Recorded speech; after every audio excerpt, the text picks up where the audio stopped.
दोस्तों मैं हूं अमजद मलिक और आप देख रहे हैं मेरा YouTube चैनल अपना पंजाब दी शान मक्खी चीना।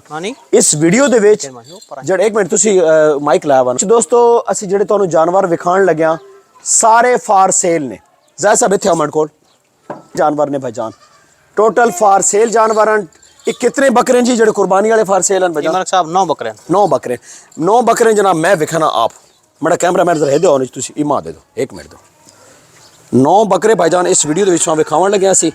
एक बकरा है जी ते माशाअल्लाह ए बकरा कुर्बानी वाले बकरे बादशाह काले डब्बे रत्ते पीले बहुत मुनासिब प्राइस विकसन जी भाईजान। राबता नंबर गिना भाई को जनाब ए बकरे तुसां विखाने पे ए देखो कुर्बानी ने। अच्छा दोंदे खीरे जी मलिक साहब सारे खीरे सारे इंशाल्लाह दोंदे हो इन दोंदे हो वैसन इन साल ये जेवे। अच्छा जी साल होए पेन है जी साल नहीं है जी। क्या बात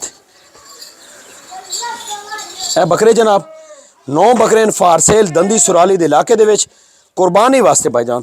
मैं आखना भाई जनाब तुसी बकरे गिनो ते बकरे मुनासिब कीमत भाई जायद देवने जी इंशाल्लाह मुनासिब। हाँ इंशाल्लाह मडला नको मैं दोस्त रब्ता करे सन तुसना दूर दराज तो ते कारगो नी सहूलत आल पाकिस्तान जी इंशाल्लाह।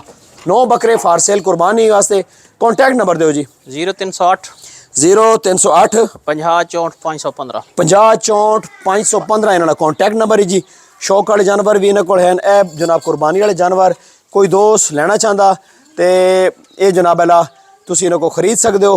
कोई मसला नहीं कोई परेशानी नहीं रेट करो इन्होंने ठीक है तो जानवर खरीदो जी। मिलते हैं नेक्स्ट एक खूबसूरत जी वीडियो देना।